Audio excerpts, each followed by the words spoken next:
We're here. Hey, We didn't do Black Widow, and I said let's do Black Widow. We didn't do Snake Eyes, and I said let's do Snake Eyes. We didn't do. none of those were remarkable we, movies, we though. didn't do Fast and the Few. What was the latest one? Fast 9, Fast 10, Fear, whatever the Fast and the Furious movie with John Cena was. We didn't do that, but we both saw Shang-Chi. I had to pull my co-host Metro Meta out from his busy schedule of trying to transform the future of the world to give you guys our exclusive Shang-Chi and the Legend of the Ten Rings spoiler podcast. And if you don't know, it has been a minute. If you are new here, if you're not new here, thank you for listening or watching either way. I am your host, Marcus Flowers, aka Flo, aka call me what you want. Just don't call me lazy. And I'm joined by Y'all know who it is. He who shall not be named. He who shall rise above Metro Meta. and just like it's been a minute since we just like chatted. How you been, man? Pretty good, just chilling out, reading, getting How's stuff the done. work going? Pretty good, just moving by. Okay.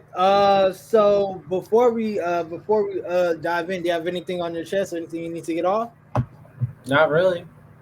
Okay. So let's jump in. I'm gonna read the synopsis for Shang-Chi and the Legend of the Ten. Well, before we even jump into that, I know you were familiar with her music. How did you feel about the performance of Aquafina? She was good. I thought she was good. She was funny when she needed to be and serious when she did need to get in there. So I'm not completely familiar with her or her body of work. I just know from my Twitter timeline and social media, she has been accused of appropriating Black culture. And when she shot the arrow the first time and hit the bullseye, and she yelled at the guy, she's like, "This is tight." I said, "Oh, I see it. I see it now. I see." And so while I was in the theater, I looked up like how old she was. She is 34, and I was like, "Oh, okay, we still staying tight." I thought her character was kind of goofy. Like I didn't think her character was truly necessary. Like I get how directors and writers like to put the reader or the viewer in a character's shoes, and we're finding out everything the same as she. But I just feel like in this point in age, especially where we're at in the Marvel Cinematic Universe, her role wasn't necessarily needed, and I was more interested in seeing a relationship between Shang-Chi and his sister Zhao. Well, before we jump into what clearly Marcus wants to talk about, let's give a background on Shang-Chi and what happened in the movie. No, no, So, no, no. This is Aquafina at first. why? Start with the movie. Why not? Because you start with the movie. Here, just go. Just all right. They know nothing about the movie. Anyway. Oh well, let me read the synopsis before we. Exactly. Martial arts master Shang-Chi confronts the past he thought he left behind when he's drawn into the web of the mysterious Ten Rings organization. So, how did you feel about the movie? Well, before we even give our thoughts, what were your expectations going into the movie? I honestly I measured it a bit more to Iron Fist, not in sense of quality, but like that was the sort of aesthetic we were going for. Like Right. I figured it was gonna be Kung Fu meets Marvel, and I think it lived up to that. Of course, it's a lot better than Iron Fist, but I think it lived up to the like. This is what the martial arts in this universe looks like. Yeah, for sure. I didn't have many high hopes going into the theater, which is why I even like waited a week to see it. Just so I was like, oh, let me see what everybody else is saying. Let me see the reviews, and just making sure that I was like, because this is also the first. This is the first Marvel movie exclusively in theaters during the pandemic. So Scarlett Johansson is at home, pacing back and forth because she's suing Disney over lost royalties over releasing Black Widow in theaters and simultaneously on Disney Plus. So she's at home right now, pacing back and forth through the floor. Well, I feel like this movie, since this is really like the first movie that's moving us forward in the Marvel machine, like we've had the shows move us forward, but we haven't had like a movie move us forward. And this is the first Right. one where it's actually moving forward. Whereas Black Widow was more of like A we should have closure. made this a few years ago. Here's like a coin for the Widow fans. Yeah, It's I feel more of like a it was. setup for Yolanda, her sister, than it is for Black Widow herself. Yeah, and I also feel like just with Black Widow, it was more of a closure because we all saw her die in Endgame, and so it's like, how much more can you add to the lore of this character? Like, you can only do so much to talk about what happened with the blip, and until now. And I think with Shang-Chi, and of course we've had the Disney Plus shows with WandaVision, Falcon, Winter Soldier, um, Loki. I think this is the first one, and it's moving in the right direction. If there's one thing that I will give credit to, it felt really self-contained. Except for, like, of course, with Marvel movies, it's always setting up for that next phase, and it's like, okay, this is happening right now, but we know this is coming next, and we know this is coming next. I feel like with this Shang-Chi, it was really self-contained, and we got to really see the fleshed out story of, and really truly just like the rise of a hero, and how he comes to the how he rises to the occasion. Yeah, I definitely got that from there. I do like how more self-contained this is. Yeah. Just especially when you're dealing with like Shang-Chi has a lot to do with like the mystic arts and things like that. And so when you talk about it in greater Marvel, the big question everybody has is, well, where was this when Thanos was happening? Like that's the big question for every Right. Marvel project movement was like, where was all this when something blah blah blah was happening? And so the isolationness of this sort of conflict sort of works to the benefit because you can really see how something like this, the events like this, would sort of go under the radar of the rest of the greater Marvel universe. And I also even the cameo for this movie helped out with Wong being there. It's just like he was such a, I don't want to call him important, but whenever trouble came along, he said deuces, and to see him fight the abomination. So we know Hulk's gonna be somewhere in this timeline. Like, he's already here, but we know he's going to get another. I don't want to say another movie, but he's going to have a larger role moving on. So just seeing the abomination here, and seeing, like, of course we have like the She-Hulk coming up, and so it's just like, I really just like how self-contained it was, and how we really saw just like like I just said this, but it was just super fleshed out. And I also like how they changed the origin story of Shang-Chi from what it was in the comic books to make it, I don't want to say make it make more sense, but it was more accurate to today's times, if that makes any sense. Yeah, yeah. Because Moving. oh Go no, ahead. just because in the comics, his father was actually a warlord, and when his father said, "Joe, you next to take up the," I could be wrong here, but when his father said, "You could be next, you're gonna be next to take up the company," he said, "No, I don't want to do that." Or no, actually, it was his father sent him out to kill somebody who his father said was bad, but the people he killed said, "No, this is actually your father's the bad guy." And then Shang-Chi turned on him. And I think with this is just a beautiful setup. How it's like, it just felt more human involved. It just felt like more personal, like something like when you've lost somebody in your life who you really care for, and you're always going to have like, oh, is that them feeling? Is that them walking by? Is that their presence surrounding me? And so I think it's really accurate for something, for a person like that to really experience those type of feelings. Yeah. So let's move more into the Ten Rings and the sort of Ten Ring organization. Because for me, it seems like there's a lot of secret organizations popping up in Marvel. Like you have the Widows and Black Widow, you have the Ten Rings here. Like What was Shield honestly doing? Like this whole time, what were they doing?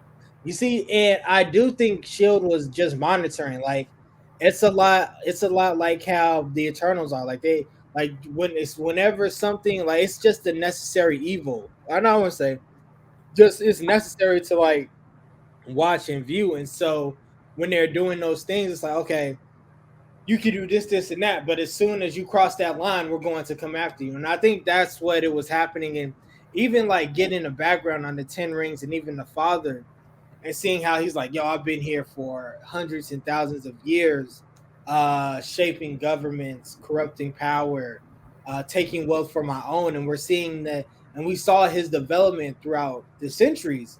And he's basically like, yo, what happened was I fell in love. And that, like, I know it sounds like super crazy, but it's like, oh, that makes complete sense. Like, I get it. Like, you meet that right person, and you do want to change your ways. And so I get he was like, yo, I can change my ways. But actually, just jumping ahead, how did you feel about the death of Shang-Chi? Well, before that, it's crazy. Shang-Chi watched his mother die. He watched his father die. That's a heavy burden. Yeah, but I feel like for him, when he died, it felt like it was a comeuppance of him being like, you finally pushed it too far. You went to a realm you weren't supposed to. You unleashed something you weren't supposed to, and you should have moved on. And honestly, that whole conversation with his dad when they were having that fight, and he was like, "Do you really think mom would even still want you?" I was in the theater. I was like, "Oh my gosh, my man out here spitting facts out here." Like all the time, we have this deranged man who's like in love with somebody, and you ask the question of like, does would that person even still like them even if they got that person back? And I think that's something that's important to bring up is like that person that you once were that they fell in love with, that person's gone. You can't be guaranteed that they still Right. love you. And it's just like the person or the entity you're trying to bring back, it's not it may not be the same type of entity that you knew while they were alive. And it's just like you put the rings away so that you can live happily ever after with her. But as soon as she died, you put the rings back on. And so those rings changed you once again back into the cold murderer. And you even started your team ring sweatshop again, training boys to be fighters. And it begs the question, did he actually change when he put the rings away if the first thing he did when she was gone was put them back on? Yeah, and I also think it has a lot to do with just grief. Like he lost his soulmate. Like after, like we can't even relate to that, but just watching him like for hundreds and thousands of years, through all these battles, through all these wars, through all his conquering conquests, and for him to like, you know what, this is time, this is it. And so for him to lose his soulmate, of course you're going to feel some type of way, and you're going to react in something that's probably super negative. Yeah. How did you? I really enjoyed how they used the rings, especially how they used them. I don't know if you noticed how they used them differently. Like when Shang was using the rings, he used them like they did this big thing of like showing off, like, oh, the hero's using it. Now it's like yellow because he's good and the bad guy's always blue. But like you could tell that they used them in different ways. Like Shang used it as like platforms and movement and things like that, as opposed to just a weapon. And I think that was a good way of showing a different dynamic between the two, where the father was just focused on power, while Shang was a bit more developed and focused on variety as opposed to just power. Well, again, he went through that training with his aunt Nan, right? He went through the Mhm. training with her, and she's like, you have to be able to be comfortable with both sides of yourself, with being comfortable with the dark part of yourself and the light part of yourself, and bringing the best of both of those parts out. And even in the flashback, when his mom's last words to her, he was like, "You have the best of your father in you. You have the best of me in you." Do that to change the world, basically. And so when he finally, and I think once he realized in the fight, like he can't win head to head, and he was losing, and it took him battling It took him battling his father and doing the God techniques to be like, yo, I can witness and I can do this. And we see that reflected in his use of the Ten Rings. Yeah, and I definitely think the rings were there. There's definitely a connection between Tao Lo and his family and the Ten Rings because honestly, like we've had different perspectives of these rings. The one I remember the most is the Maculon rings from Yeah. Iron Man, but they didn't even though they started it out with like this conversation of the rings.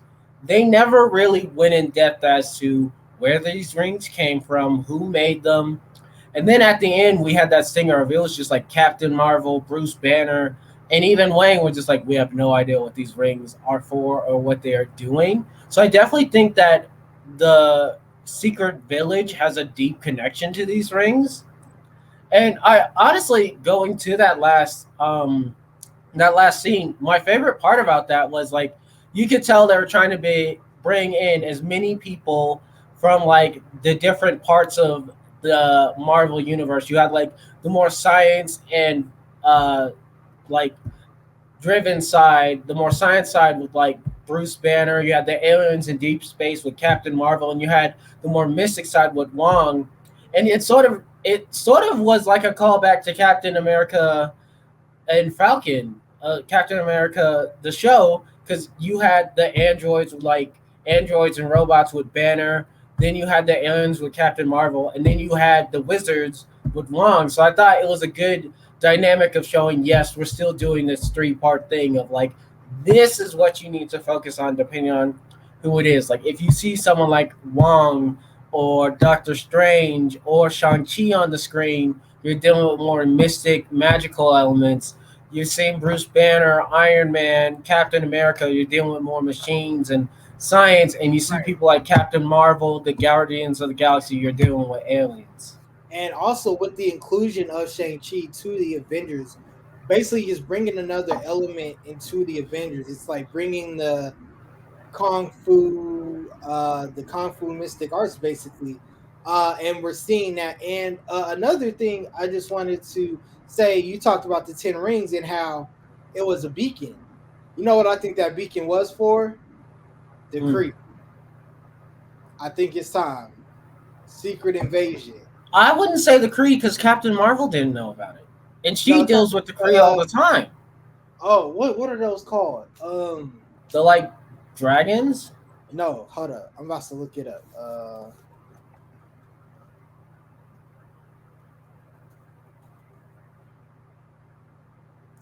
The Yeah, scroll. scrolls. Yeah. Okay. And like because we know they had a little bit of play in Captain Marvel, and it's been like a long time since then. It's just, well, not, I don't want to say long. Well, it's been like 30 years since Captain Marvel was placed, But and so it's just like seeing. I think it's the beacon for the scroll. Like, yo, it's time. I wouldn't see how that would connect to them though. That would be my only thing.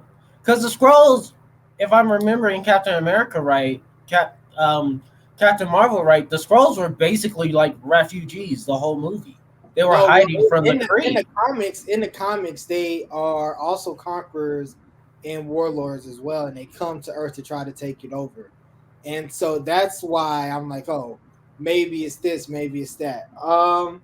But another thing that was really, we talked about it when I kicked it off. Aquafina, you said you liked her. Oh, wait.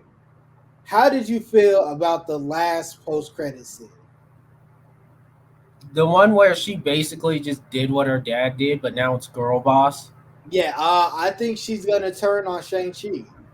I definitely think that there's a sense that she's going to turn on Shang-Chi. She always wanted that empire, unlike him. Right. And so I think there is that dichotomy.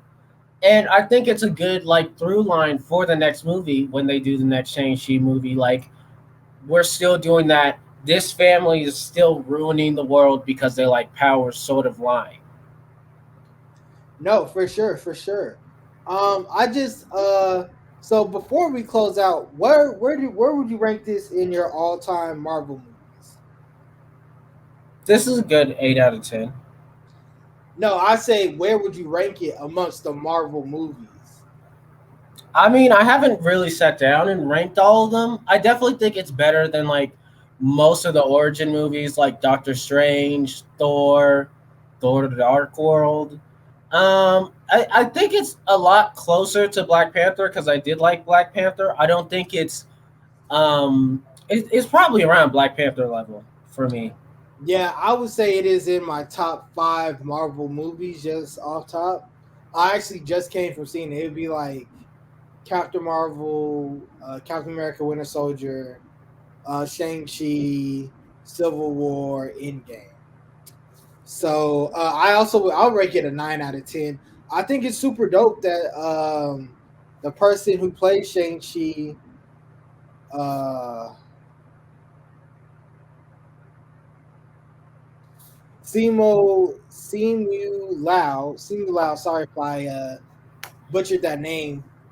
He started off as a,